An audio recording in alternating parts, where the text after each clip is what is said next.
with 3 papers, and now we're down to 1 paper. So I think it's going to be a much shorter panel than what we had before.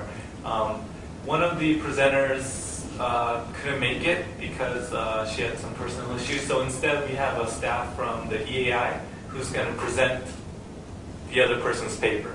So we have 1 presenter and then 1 summary of the paper from an EAI staff.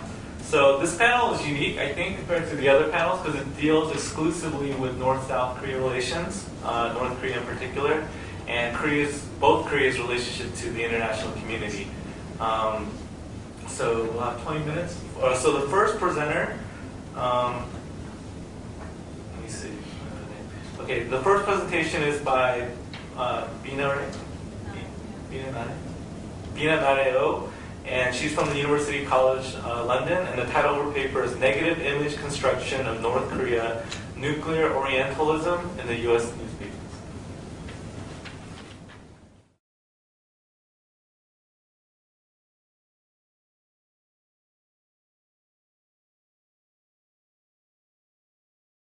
Good afternoon. Thank you, EAI, distinguished professors, my fellow presenters, and welcome guests. My name is Naria Oh, and I have just finished my degree at University College London in International Politics. I am very grateful to be here today to speak in front of such a young group of academics.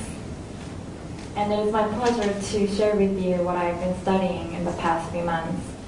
I really had fun with it, so I hope you enjoy as well. President Lee Myung-bak just introduced unification tax just a few days ago. So as we prepare as a nation, for nation's unpromised yet seemingly upcoming reunification, it is very important to understand the current discourse surrounding North Korea.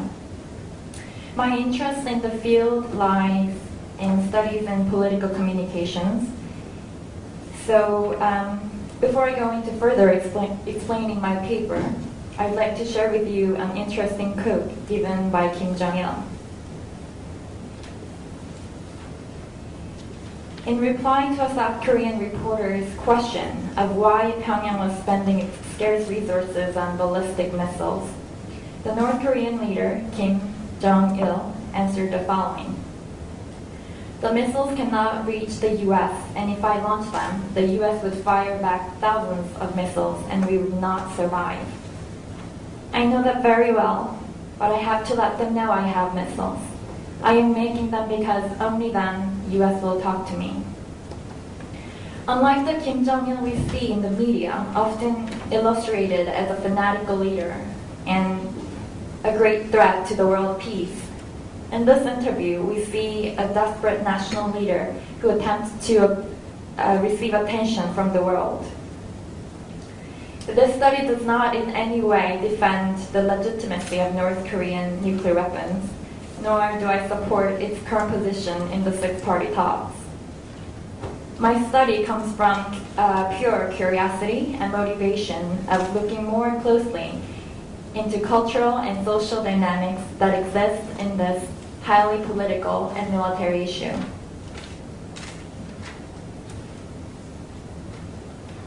With that in mind, I'll introduce the background and context of my study. When North Korea announced its intent to withdraw from the Non-Proliferation Treaty in 2003, alarmism about the danger of proliferation has become most salient over North Korea. The Bush administration's discourse surrounding North Korea as an axis of evil clearly aims to serve the purpose of enemy-building intention.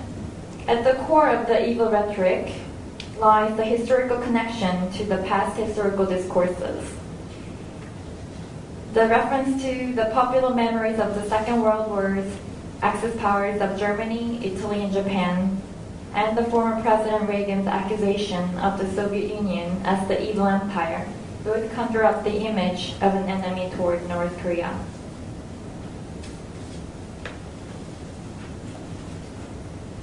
In this study, I attempted to achieve the three following objectives.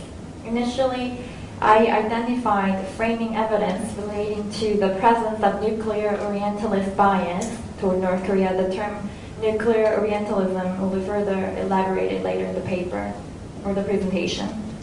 Secondly, I aimed to draw conclusions relating to these findings that are influential and widely used in the current media. And finally, this study is to realize the importance of social and cultural dynamics that exist in the media discourse in reaching common goal of community building in the North Korean nuclear issues. To begin with, let's have an overview of the literature review that provides theoretical background. First, I looked at the relationships between North Korea and the Northeast Asian geopolitics. Here I researched the current relations between the participant countries in the Six Party Talks and the delicate relationships between North Korea and the rest of the countries. In nuclear motive of North Korea, I looked at both the defensive and aggressive motive of North Korea. And in the U.S. security hegemony, I talk about the irony of current non-proliferation regime. And in nuclear orientalism section, I talk about Hugh Gusterson's theory of nuclear orientalism. And in the last section, I introduced some media framing techniques and theories.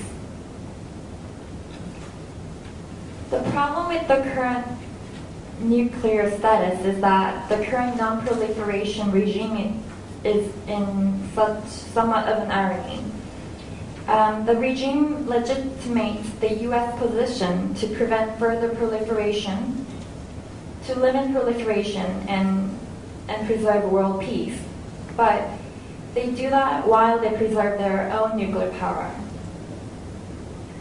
The five nuclear nations, US, UK, Russia, France, and China, are at the head of the United Nations Security Council while they continue to maintain their own nuclear power.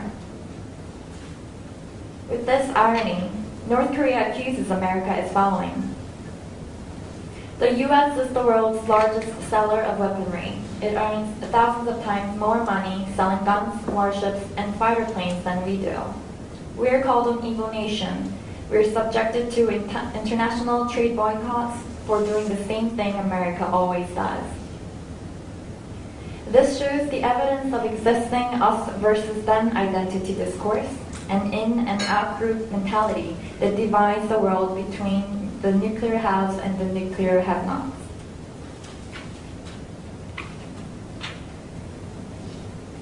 With this current state of non-proliferation regime, the framing techniques have been used in the media in order to create certain images between nuclear haves and have-nots.